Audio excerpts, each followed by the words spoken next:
I've spent most of my life hiking the Adirondack high peaks, and I've done enough solo overnights to know that the forest can sound like it's alive in ways it isn't. Wind in spruce needles, dripping water, a distant branch snapping. Your mind fills in what it wants to hear. But that night near Mount Haystack, it wasn't imagination. I'd planned a quick 2-day loop before the next front rolled through. Late September, shoulder season, when the trails empty out, but the first cold rains start. I packed light, a bivy sack, stove, dehydrated meals, and a tarp for wind. My small Glock rode in the hip belt, just habit. I've never had to draw it for anything worse than a curious raccoon. By the time I reached tree line, the weather had turned. The clouds pressed low, a gray ceiling lit by the last dull stripe of daylight. Rain came thin at first, a mist that smelled metallic against the rock. I found a small flat patch tucked against a ridge and set the tarp tight to the wind. From there, I could see the faint line of the valley below, headlights crawling like tiny worms miles away. Dinner was quick. Noodles, jerky, tea. I remember the quiet afterward, that specific silence above the trees. No insects, no frogs, only wind sliding through stone cracks. Then I heard the first sound, a scuff. Just one. It came from upslope, bare rock, where nothing should have traction. I lifted my headlamp, slow sweep. The beam showed silver rain, black rock, and the pale flag of fog dragging through the saddle. Nothing else. I told myself it was runoff or a falling rock loosened by freeze-thaw. You have to reason with your nerves out there, or you won't sleep at all. But the scuff came again, later, when the rain thickened into sleet. This time it wasn't sliding, it was a step. It's hard to describe how you know a human step from an animal's. Weight distribution, maybe? That pause at the end of the stride? Whatever it was, I felt it. Someone moving carefully, slow, like they didn't want to make sound but couldn't help it on wet granite.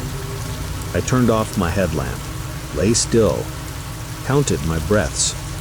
The sleet tapped on the tarp, rhythmic. Then between those taps, step, step, pause. They were circling. The tarp was pitched tight to the ground on one side, so I couldn't see much except the angle toward the slope. My brain tried to make it a deer, a goat, a hiker caught in the same storm, but no one hikes those ridges at night. There's nowhere safe to stand, and no trail crosses that rock. I whispered out, "Hey!" Silence. Then a third step, closer, deliberate. Something primal flipped in me. I reached for the Glock, finger off trigger, heart hammering so loud I swear it drowned the wind. My breath clouded inside the bivvy. I felt stupid for being scared, but not enough to move. The sound stopped. The sleet softened. For maybe 5 minutes, there was nothing but the wind again. Then I heard the rocks shift above my head, a slow grind, like someone bracing their boot on a ledge. I snapped on the headlamp. The beam caught sleet falling sideways. I swung it in a full arc. Fog, rock, my pack. Then for half a second, I thought I saw a shape standing uphill. Tall, narrow, almost blending with the pine trunk beside it. But when the light hit, it didn't move. Maybe it was just the tree itself, glistening. Maybe not. The rain built until the sleet turned to cold water running down the tarp edges. I sat awake for hours, lamp off again. pistol resting across my stomach, listening. No more steps came, just the wind shifting directions and the storm's slow crawl east. At some point, exhaustion won. I must have dozed, because I woke to a gray dawn and silence so heavy it felt thick in my ears. My watch said 6:12 a.m. The clouds were clearing, a pale sheet of light over the ridge. I crawled out stiff, boots half frozen. My tarp sagged under water weight, and the ground was slick. The smell of wet granite and balsam filled everything. And then I saw them. Just past the tarp's edge, on a patch of moss between stones, were impressions. Not prints exactly, but smears. Flat ovals, wider than boots. Shallow as if pressed by something that spread weight evenly instead of at heel and toe. The moss was crushed and glistening. Water pooled inside each mark. They led away toward the upper ridge, fading into stone where nothing could leave a track. I followed a few feet, heart still caught between curiosity and fear. Each mark was the same spacing as a stride, too regular for runoff, too deliberate for a sliding rock. They ended at a drop-off, sheer granite that fell 40 feet to the next ledge. I leaned over carefully. Nothing below but meltwater trickling into cracks. When I turned back, a cold gust pushed through the gap, lifting the tarp corner and snapping it like a flag. It startled me more than it should have. I packed fast, hands trembling harder than the chill could explain. I made it down to the car by mid-morning, boots slipping in wet leaves. The trail was empty except for the deep silence that follows a storm. Before I left the parking area, I looked back once at the peaks, gray clouds still clinging to them like smoke. People always talk about the wild feeling of those mountains, the sense that something old lives there, older than the trails. I used to laugh it off. Now, every time I see that ridgeline, I think about those smeared shapes in the moss leading into nowhere, and the sound of careful human footsteps where no one could possibly walk. I used to camp anywhere I could find a flat spot off the Blue Ridge Parkway.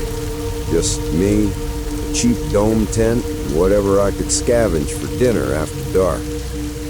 It was never about adventure, just quiet. The Pisgah National Forest had a way of swallowing noise. Rain softened everything until you could hear your own heartbeat. That night, I'd pulled into one of those roadside clearings you barely notice unless you're looking. It was late October, drizzle starting to tap the windshield as I killed the engine. The forest was black beyond the beams, fog hanging low over the asphalt. I pitched the tent close to the car, the ground soft and smelling of wet leaves. Dinner was ramen on a butane stove and a beer from the cooler. I had a small .38 snub in a dry pouch beside my sleeping bag. A habit more than anything. I'd never once needed it. By 9, the rain came steady, drumming on the nylon roof in perfect rhythm. It's strange how comforting that sound can be when you're alone. I drifted off listening to it, warm inside the bag, the smell of damp earth seeping through the floor. And somewhere after midnight, something tugged the zipper. It was so faint I thought I'd dreamed it. A quick half-second rasp like wind teasing fabric. I waited. Only the rain. I checked my watch. 12:47 a.m. Too early for dawn hikers, too late for anyone wandering. Then it came again. A slow pull. An inch, maybe 2. I froze. The sound was so deliberate it made my scalp prickle. I reached for the flashlight but stopped halfway, afraid even that click would be too loud. Wind, I told myself. Maybe the pressure changed. The vestibular flap sometimes flutters when the gusts hit right. I listened another full minute. Nothing. Then, just as I let myself breathe, the zipper slid again. Longer this time, with that dry, metallic whisper you only get from human fingers. I sat up fast, heart pounding. "Hey!" I called out. Silence. The rain didn't even fill the pause. It just seemed to hush, like the whole forest was waiting. I unzipped the tent from my side and leaned out into the dark. My headlamp beam sliced through mist, caught the wet reflection of the car 10 feet away, the glimmer of raindrops on the ferns.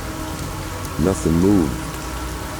I stayed that way for a long moment, hand on the grip with a gun inside the bag.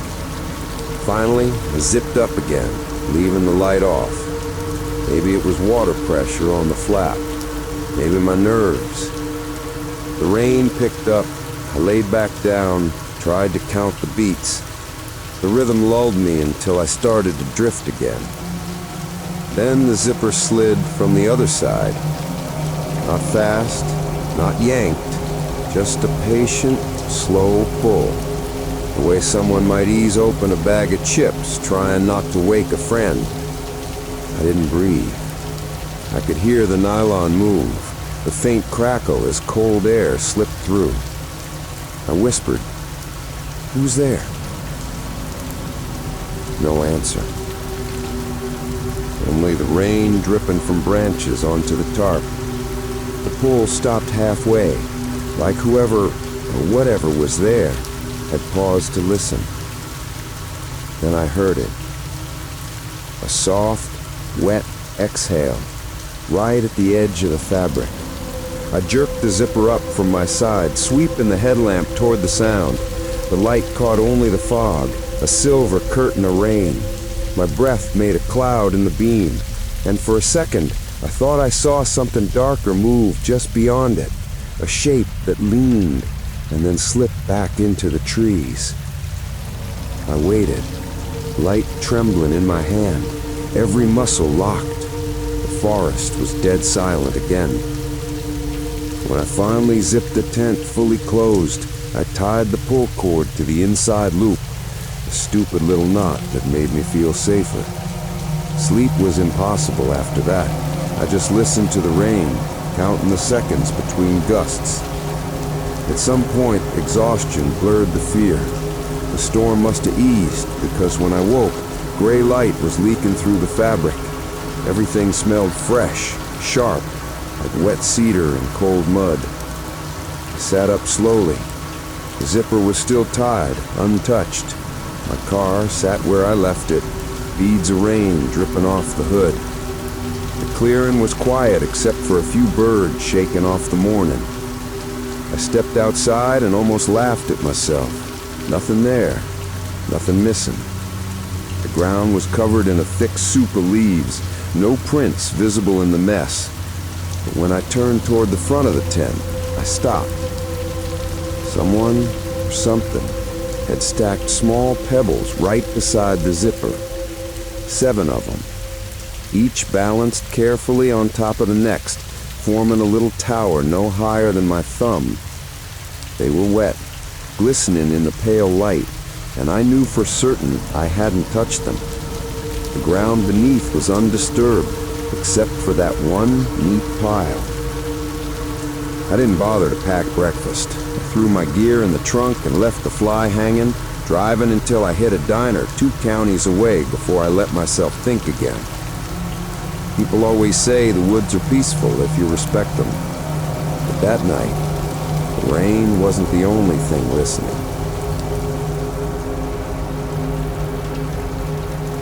I've always liked the desert best right after rain. And the air smells like someone cracked a bottle of creosote and poured it across the earth. That night in Big Bend, the storm didn't so much pass as loosen its grip. Thin rain whispering over the windshield, distant thunder feeling more like a memory than a threat. We were two friends easing the truck down a caliche track past Paint Gap, looking for a flat place to stop. No reservation, just dispersed camping where the ranger said we could as long as we stayed invisible. I left everything better than we found it. The sky was a low lid of cloud with a ragged edge, and when lightning touched the far ridge, it lit the Ocotillo like antennae. We kept it simple, tailgate down, cheap chairs, a blue tarp we never used because the rain was light and the night wasn't cold. We set the tent 10 yards off the wash on a crust of gravel hard enough to knock with your knuckles. In the glove box rode a stainless .45. Desert common sense, same as extra water and a first aid kit with a snakebite bandage we'd probably never need. We weren't trying to make a point, it was just there. After dark, the world shrank to a 50-foot pool of headlamp and lantern glow. The wash made a deeper kind of quiet than the mesas, as if sound got soaked into the sand. We ate tortillas and beans and listened to rain nick at the cooler. Close by, a kangaroo rat pecked around like a tiny drum. It started with a flash. Not lightning, a clean, square pulse. White, hard-edged, like an LED beam skimmed through mist and bounced off something pale. It came from across the arroyo, where a low slope rose into mesquite and laurel, the kind of hill that tricks you on moonless nights because it's there and then not. We both saw it. We both pretended not to for a minute. I clicked my headlamp off and on twice. Dumb instinct. You grow up with the idea that SOS is 3 short, 3 long, 3 short, even if you never have to use it. The desert answered. 3 dull blinks, evenly spaced. Not SOS, not a random wobble, a deliberate reply. We sat with our hands at our sides. The wind brushed the tent door and lifted it an inch, then let it fall. I could hear my friend swallow. Probably another camp, he said, voice low. Hikers messing around. There's nobody out there, I said, and I meant it. The last car we'd seen was an hour before sunset. I tried a different pattern. 2 quick taps, a pause, then 2 more taps. It felt like tossing a stone into a deep well and waiting for the splash. The hill blanked back. 2, pause, 2. We killed all our light. When you shut everything off in a rain desert, time loosens. The faintest glow feels loud. The smallest motion sounds like a foot on gravel. We watch through the dark, our pupils slow to drink it in. For a minute moment, nothing happened. Then the pulses came again, closer now, lower on the slope, as if whatever held the light had descended into the top of the wash. Border Patrol, my friend whispered. They don't announce themselves with flashlights, and they don't mimic campers for fun. He laughed once, tight. Maybe it's just some kids. I hated how relieved I felt at the idea of kids, even though there was no reason for kids to be out there at midnight in a drizzle with no vehicle tracks anywhere near us. The pulses split. One stayed where it had been, steady, precise, about level with the truck bed now, if distance translated to height. The other appeared a few seconds later, 10 or 15 yards to the right, low, like it belonged to someone crouched. They took turns in a pattern I couldn't place. 1, 2, pause, 1, 2, pause, then both at once. I heard it then, the softest crunch of gravel at the very edge of the circle of dark that used to be our light. Not heavy, not dragging, like someone testing where the ground wanted to give. We didn't speak, we didn't move. Even the rain seemed to hold its breath. Pulses went out. The dark felt thicker, closer. A minute later, a shape passed between us and the faint reflected sky. Just a meaner piece of black against black, sliding from mesquite to mesquite. It wasn't an animal. No darting, no hesitation, no head cocking. A human moves with a rhythm that's hard to mistake, even when you can't see anything but negative space. And this was human, in a way that made the back of my neck feel raw. My friend leaned toward the cab, voice as low as he could make it. I'm gonna pop the glove box, I said, slow. He cracked the door. The dome light clicked on, a soft amber globe punching a hole in the night that felt reckless and necessary at once. He reached in, found the cold weight of steel, and slid it into his jacket pocket without showing it. When the door clicked shut, something scraped the gravel on the driver's side, right at the seams where water left a darker band, then again on the passenger's side, answering it, as if two people had decided at the same time to shift their weight. "Hello?" I called, hating how small it sounded. "We're camping here. You okay out there?" No answer. Not even the cheap dramatic kind when someone tries to spook you. Just the steady patter of a thin rain curtain and the smell of damp dust. We let the silence stretch. It felt like a test I didn't know the rules to. Another light, so dim I would have missed it if I'd blinked. Winked once at the level of the truck bed, maybe 5 yards out. The beam didn't hit us. It traced the ground, then flicked toward the tailgate and vanished. A second later, the same tiny scuff on the gravel, like a boot setting down carefully. On the opposite side, a matching scuff answered it. We sat that way a long time, lights off, back straight, palms on our knees like bad meditators. It could have been 30 seconds or 10 minutes. At some point, the rain thinned to mist and the thunder went somewhere else entirely. When I dared to breathe deeper, the smell of creosote and wet limestone was so strong it felt like drinking.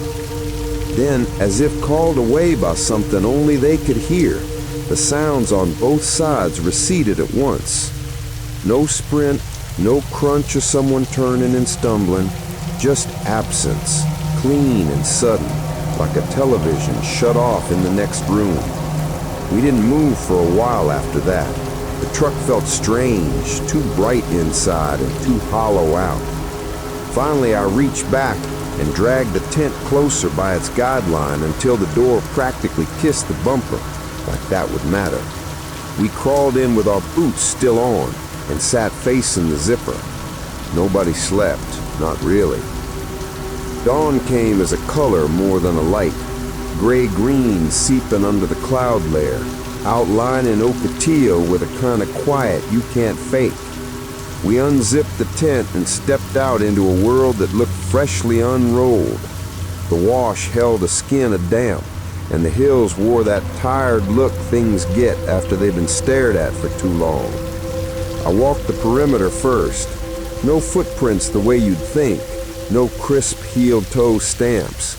But on either side of the truck, just outside where runoff had smoothed the gravel, there were flattened ovals where someone had sat. 2 of them on each side, haired, the grit pressed down in a way that doesn't happen by accident, especially when it's wet. Between those spots and the top of the wash were faint disturbances, almost like someone had used the edges of their boots to slide more than step. There were no tire tracks leading in from the slope, no bicycle marks, no scraps of cloth or dropped wrappers. The only fresh thing besides our camp was a short length of fishing line snagged in a mesquite thorn, glittering with raindrops. Neither of us had brought fishing gear. We packed slowly, in that careful way you do when it feels like the place is listening. My friend kept one hand in his pocket the whole time, like a kid smuggling a secret out of a classroom. When the truck pulled onto the park road, the clouds finally broke in the east. Sunlight spilled along the river cut and lit the desert in slabs. I looked once in the rear view and saw our campsite go small and vanish behind a seam in the land. People love to call the desert empty. I've never thought that. Out there, even rain has weight. Sounds don't disappear. They just fold into the terrain and wait their turn to come back. We never told a ranger. What would we say? 2 lights flashed at us and then sat in the rain like they were watching us breathe? I still go back to Big Bend. The place is too beautiful to let one night spoil it, but I camp on the higher fans now, where the ground talks louder when something crosses it, and I don't tap my headlamp at anything I can't name. It's better, I've learned, to let the desert keep a few signals to itself. There's a sound the boundary waters make when rain falls on still water, like fingers brushing silk. It was that kind of night. Soft, steady rain, no wind, just the hush of drops vanishing into black. My cousin Nate and I had been out all week paddling between the lakes, portaging until our shoulders ached. It was our last night before heading back to Ely, and we wanted to camp somewhere quiet, away from the main routes. We found a small island, barely 50 yards wide, ringed with pines leaning out over the lake like spectators. We hauled the canoe up, tied off our little aluminum skiff to a branch, and set up camp just above the shore. The rain came as soon as we got the tarp pitched, thin at first, then thicker, building into a steady rhythm that blended perfectly with the breathing of the forest. Dinner was freeze-dried stew, eaten under the glow of a small lantern. The light made a golden halo against the fog, and beyond that, everything turned to shadow. Our conversation died somewhere around midnight, the kind of easy silence that happens only when you've said everything that matters. Before turning in, Nate walked down to check the line on the skiff. I watched him flash his light once over the rope, taut and secure, nodded to the lowest branch of a leaning pine. Satisfied, he clicked the light off and came back up the bank. "Still raining?" I asked. "Still raining," he grinned, half asleep already. "Nothing out here but us and the moons." I crawled into the tent, the sound of rain so close it felt like it was breathing against the fabric. Sometime during the night, I woke, unsure why. The rain hadn't stopped, the wind hadn't risen, everything sounded the same, except a faint bump. Then another. It came from the lake, rhythmic, gentle, the kind of sound you'd hear if something light kept brushing against the rocks. I unzipped the flap and poked my head out. The world was gray-black and dripping. The rain made rings on the water that shimmered under the weak beam of my flashlight. I aimed it toward the shore. The skiff was there, or rather, it was coming back. It moved with that lazy push of water against hull, rocking slightly, the rope trailing loose behind it like a tail. It bumped softly against the rock, once, twice, as if nudged by an unseen hand. It blinked hard. We'd tied it before bed, tight. I could see the cut end of the rope hanging from the branch where the knot used to be. "Hey, Nate," I whispered. "What?" "The boat's back." "What do you mean, back?" He came out barefoot, pulling on his jacket. When he saw it, his expression changed. The skiff rested perfectly at the edge of the water, nose almost touching land. "Maybe the knot slipped," he said, though neither of us believed it. That rope had been doubled, twisted through itself. It shouldn't have come loose in calm rain. We crouched down. Rain dripped from the pines, dim ripples spreading under our lights. Inside the skiff were wet scuffs, marks across the aluminum seat and floor, like something had climbed in, moved around, then left. And on the gunnel, clear even in the weak glow, was a handprint. Just one. Human-sized, but stretched somehow. The fingers long, the shape smudged where water had cooled in the ridges. We both stared at it without speaking. The sound of rain filled the space between us. "Maybe," Nate started, then stopped. "Maybe it's yours from earlier.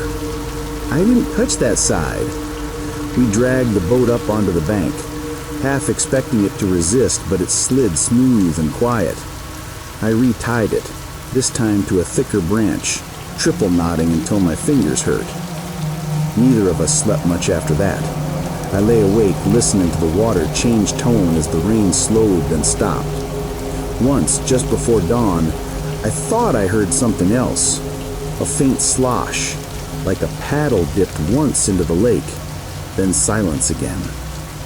When light finally came, it was the kind of washed-out gray that makes everything look flattened. Mist clung low to the water. We walked down to the shore. The skiff was right where we'd pulled it, still tied. But the sand around the edge had changed. New drag marks traced from the water's edge into the reeds. 2 parallel grooves, maybe 4 inches wide. They led 10, maybe 12 feet before fading into moss. I crouched and touched one. The mud was slick, but still held the impression of movement, as if something heavy and deliberate had slid, not stepped. We followed the trail as far as we could. It curved through the reeds and vanished into open water again. No footprints, no animal sign, just 2 faint streaks disappearing beneath the surface. When I looked back toward camp, our tarp and tent were tiny gray bumps against the green. The whole island felt smaller than it had the day before. We broke camp in silence, packed slow, checking over everything twice. Even when we loaded the canoe, neither of us said the obvious that whatever cut that rope tied it again perfectly and sent the skiff back to shore. As we pushed off, the water was glass smooth, the kind of calm that feels wrong after a night like that. A loon called once in the distance, low and echoing.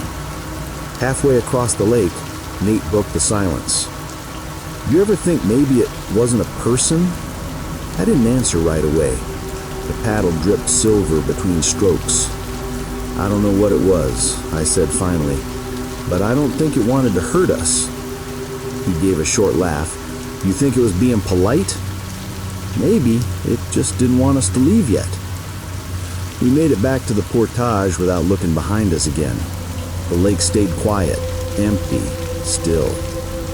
But sometimes when I think about that night, I remember how gently the skiff had returned, like a pet bringing something back, like it knew exactly where it belonged.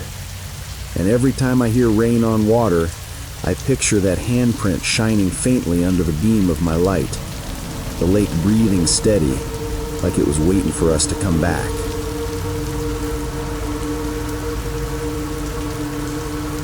The Ouachita Forest can feel endless at night. No cell service, no road noise, just the hush of rain filtering through pine needles. I'd camped there plenty before, always off one of the logging roads where you could pull over and vanish for a weekend. That night was nothing special. Mid-April, cool but not cold, soft drizzle in the air. I'd left the city late and didn't reach the site until almost dark. A small clearing, ringed with pine and oak. The ground soft and spongy from last week's storm. Perfect for a solo camp. I set up quick. Tarp, tent, folding chair, small ring of rocks for the fire. The rain was more mist than drops, so I didn't bother with the canopy. Just threw on my jacket and got the fire going. I had my Glock in the trunk, same as always. Not paranoia, just old habit from too many solo trips. Out here, wild dogs are more common than people, and both have bad manners when hungry. Dinner was canned chili, eaten straight from the tin with a plastic spoon.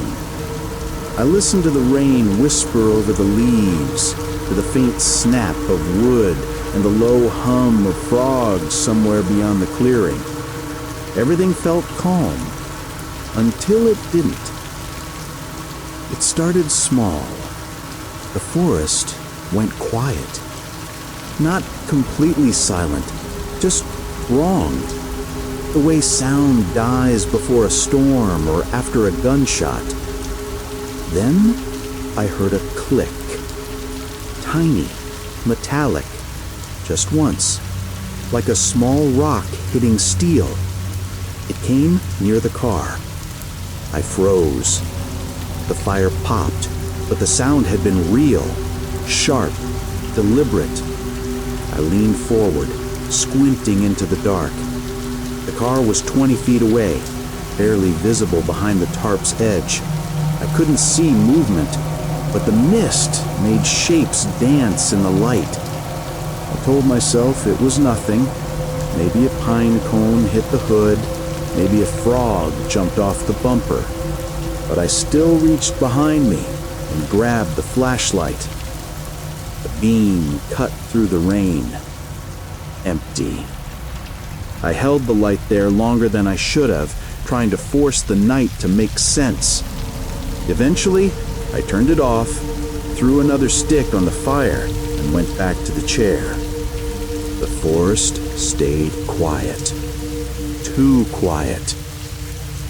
Sometime after midnight, I woke up in the tent. I don't even remember falling asleep. The fire had burned down to coals, giving off a dull orange glow through the rain-soaked air. Then came the crunch.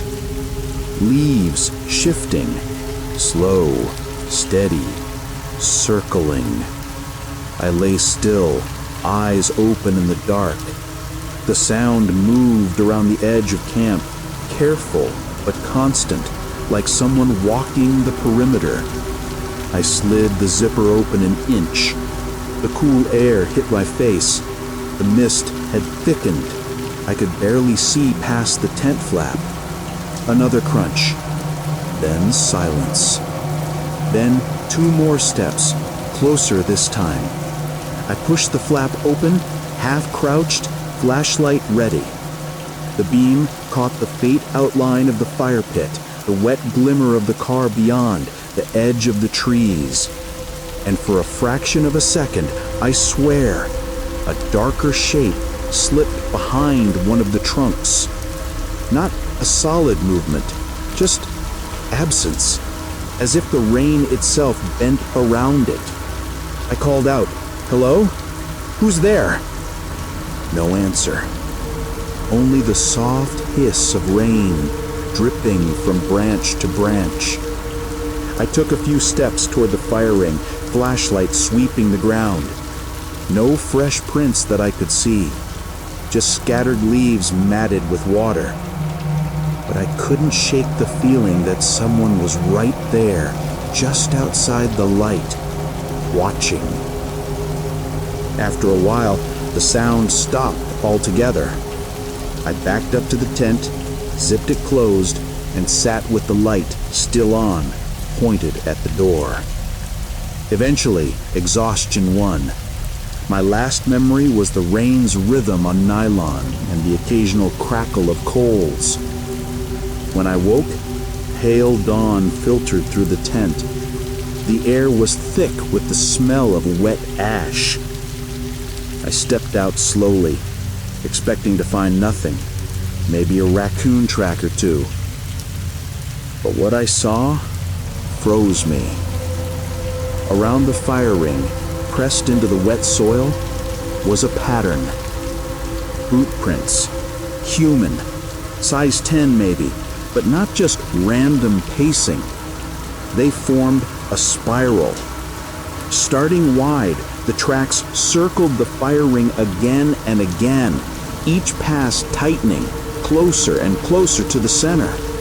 The spacing was perfect, deliberate. And then they stopped. The final print ended right at the edge of my chair's legs. I stared for a long time, not even breathing. The ground around my tent was untouched. No prints led to or away from the spiral. It was as if whoever made them had walked circles through the rain without ever entering or leaving the clearing. The mist began to lift, revealing long gray streaks of daylight through the trees. The fire pit hissed as I poured out the last of my water to kill the coals. I packed fast. Tent still damp, tarp muddy. I didn't care. Before leaving, I took one last look at the pattern. In the soft light, the prints seemed shallower, almost fading. like the ground itself wanted to forget. When I started the car, the wipers swept once and cleared the windshield of rain. In that reflection, for half a second, I thought I saw a figure standing where the spiral had been, too far to see clearly. I blinked. Gone. I drove until I hit the highway and didn't stop until the sun was high. I've camped hundreds of times since then, in forests and deserts and along lake shores, but I've never built another fire ring. Now, I use a stove. No footprints can circle that. When I worked as a seasonal ranger in Bridger Teton, I thought I'd heard every kind of sound the mountains could make. Elk bugles, wind tunneling through spruce, rockfall echoing like thunder. But there was something that season I still can't file under anything natural. It started on the third week of patrols, early June. The snow line was finally pulling back from the switchbacks, revealing mud, meltwater, and tracks, deer mostly, sometimes bear. My job was to hike the high route to clear deadfall and check the backcountry cabins. I carried the usual hatchet, radio, first aid kit, and my sidearm, a department-issued .40 I never had to use. The day had been gray and damp from the start. Clouds hunkered low over the range, brushing the treetops. By evening, sleet drifted in. Half rain, half snow, that heavy mix that sticks to the brim of your hat and melts cold down your collar. I'd planned to make camp at a narrow saddle overlooking a valley of lodgepole pines. I was still a few miles out when I first heard it. 3 notes. Clean. Clear. Like someone whistling a tune they barely remember. The kind of simple pattern you'd use to get a friend's attention. At first I thought it was wind. The pitch carried strange through canyons, sometimes bouncing back on itself. But then it repeated. Same spacing, same rise and fall. 3 notes. Pause. 3 again. I stopped, boots sinking into slush. The forest was still. No movement, no visible source. I whistled back, half joking, half curious. It's the same 3 notes. Nothing. Then, after a long pause, it came again. This time from above me on the trail. That didn't make sense. The switchback climbed up a steep, open slope, bare rock and scrub pine. No one could move up there quietly and sleep without kicking down gravel. But the sound was higher, sharper, echoing right down through the mist. I felt the first tug of unease. You learn to trust it out here. That low warning hum in your chest that doesn't care about logic. Still, I had a job to finish. I pushed on, boots slipping on the wet mud, the whistle occasionally calling out from somewhere ahead, always 3 notes, never changing. At the next bend, I stopped again. The sleet had softened into fine rain, tapping against my jacket. I tried the radio, but static swallowed the signal. No surprise. Those ridges might as well have been concrete walls. I decided to make camp early. There was a half-sheltered spot by an outcrop, enough space for the tent and a small fire if the weather held. As I unpacked, I noticed something odd. No animal sign. No bird calls, no squirrel chatter. Usually by dusk, the forest comes alive. But everything around me felt pressed flat, muffled under the weight of the rain. Then the whistle came again. Closer now, just beyond the first switchback below camp. 3 notes. Then silence. I stepped toward the edge and called out, "Park Service! Anyone out there?" Nothing. I listened. My own breathing sounded loud in the stillness. I swept my flashlight across the trees. Only rain. After a while, I convinced myself it was wind again, maybe blowing through a dead branch, creating that hollow tone. I'd heard stranger things. The fire hissed in the drizzle, throwing out just enough heat to dry my gloves. I sat close, ate a protein bar, and told myself to stop jumping at sounds. But I couldn't shake it. Every so often, between gusts of wind, I'd catch that faint whistle again. Sometimes far off, sometimes so near I thought it was right above me. Always 3 notes, always the same exact rhythm. By 10 p.m., I gave up trying to sleep. I zipped the tent halfway, headlamp off, and watched the rain drift sideways through the gap in the trees. The forest below was dark, a wet blur of trunks and rock. Then, movement. Something pale flickered between the pines, not bright enough to be light, not shaped like a person, just there, a vertical shift in the pattern of dark. The whistle followed, shorter this time, 2 notes, like an unfinished call. I stood frozen, one hand resting on the pistol still snapped in its holster. Every instinct screamed to get inside the tent, zip it shut, and wait for morning.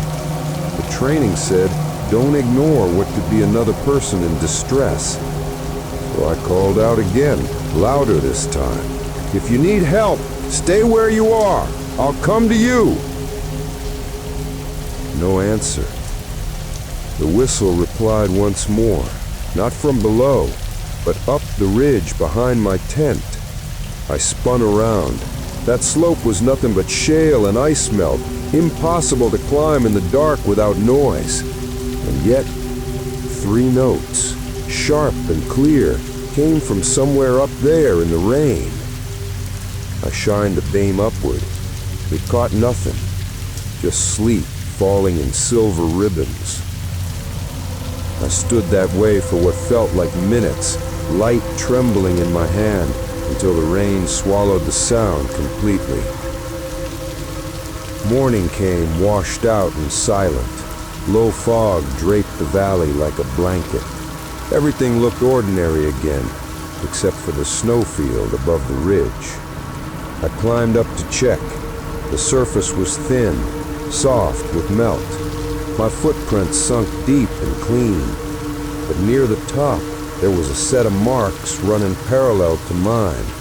Not steps exactly, more like drags, as if someone had walked sideways uphill, heels digging just enough to leave shallow troughs. They ended abruptly at a boulder that jutted from the slope. There was nowhere to go beyond that, just a steep drop. I walked around the rock. On the far side, the snow was untouched. No slide marks, no prints. That's when I heard it one last time. 3 notes, faint, carried on the wind from the next valley over. Not echoing, not bouncing, distant, but deliberate. I never saw anyone else that day. When I checked the cabin logs later, the only other ranger assigned to that section hadn't gone up in a week. No hikers registered for that trail either. I asked around later, half embarrassed, half curious. Most of the older rangers just smiled that tired smile that says, "You're not the first." One of them, a woman who'd worked the range for 20 years, said quietly, "Some folks hear a whistle before a storm shift. Some hear it before they get turned around. Either way, when it calls from upslope, don't answer." I still don't know what I heard that night. Wind, echo, something older maybe. When I pack gear now, I take a different patrol route. And if the mountain ever sings those 3 notes again, I'll be moving the other direction. Olympic National Forest has a way of swallowing sound. Even the rain there feels heavy, like it's trying to muffle everything it touches. That's where this happened, deep in the Hoh, somewhere between the trail shelters and the river bend. My girlfriend and I had been backpacking for 3 days, heading nowhere in particular. We'd wanted something quiet, something green. The forest gave us both. The air was thick with moss and mist, the kind that clings to your sleeves and smells like wet cedar. By the 3rd night, the rain had been falling non-stop for 12 hours, steady, patient, like a second heartbeat. We pitched the tent under a huge spruce, strung the food bag high on a branch about 50 feet away, and listened to the downpour drown out the world. We ate noodles from titanium bowls, huddled close while steam rose from our breath.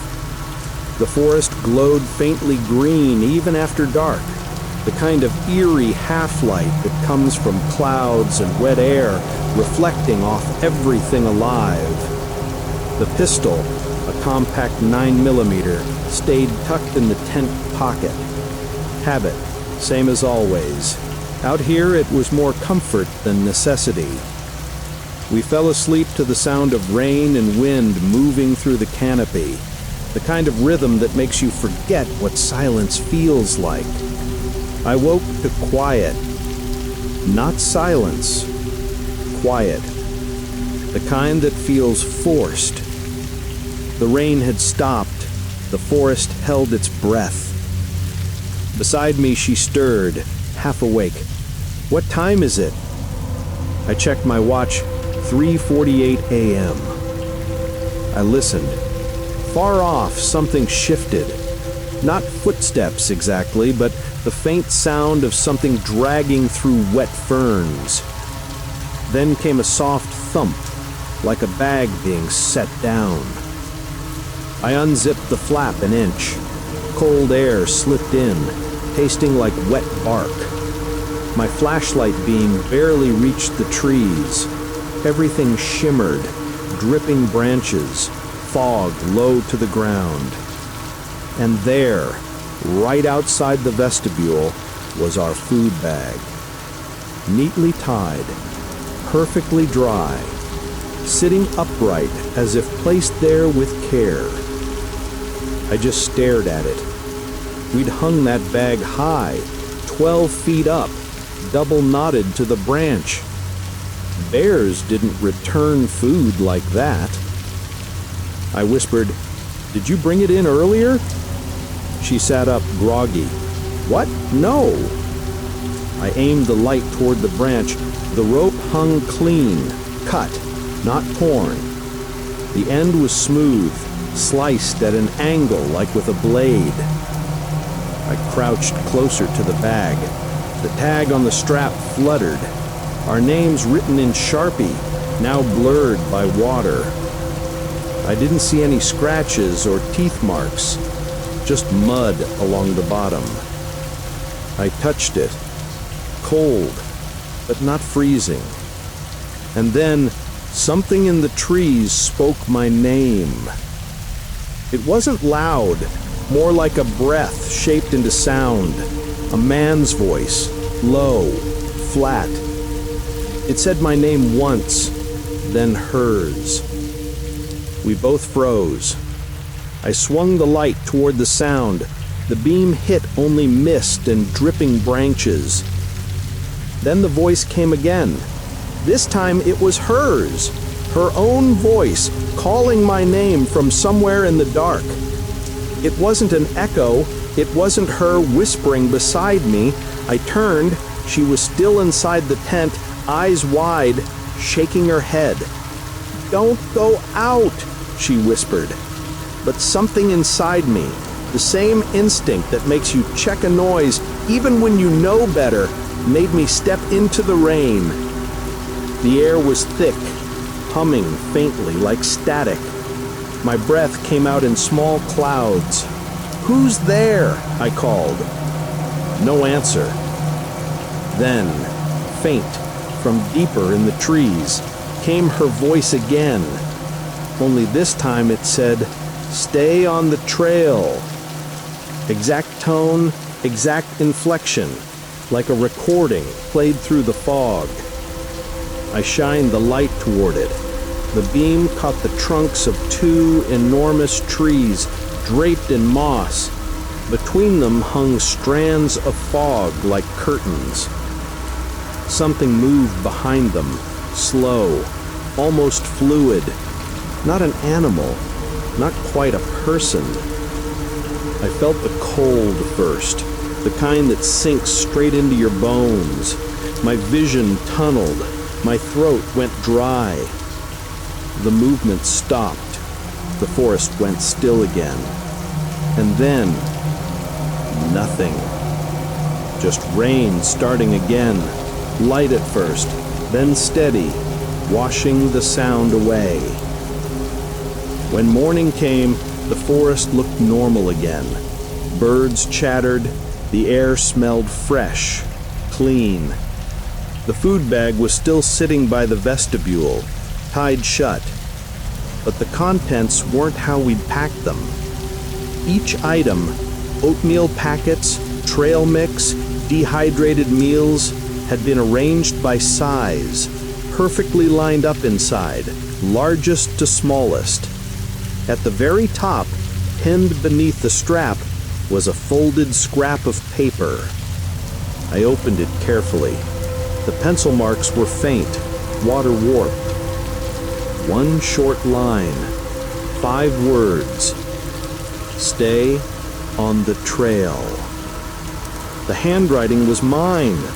Same slant, same faint press from where I'd broken that pencil 2 days ago on a gear list. I felt her watching me as I read it. We didn't speak. We broke camp in 15 minutes flat. Didn't eat. Didn't even boil water. We hiked back to the main trail with the rain chasing us through the trees. By noon, we reached the trailhead. Gray sky, cars slick with water, the world suddenly too normal. We sat there in silence for a long time before either of us spoke. She finally said, "You think it was someone messing with us?" I wanted to say yes. I wanted logic, tracks, footprints, anything. But the forest had left nothing. Not even a mark under the branch where the bag had hung. I just said, "Maybe." We've hiked plenty since then, but never there. Never again where the rain doesn't echo right, where voices can come back sounding exactly like your own. And sometimes, when we camp close to a trail and the wind shifts through the trees just right, I swear I can still hear it, my own voice, low and steady, reminding me of what I already know: stay on the trail.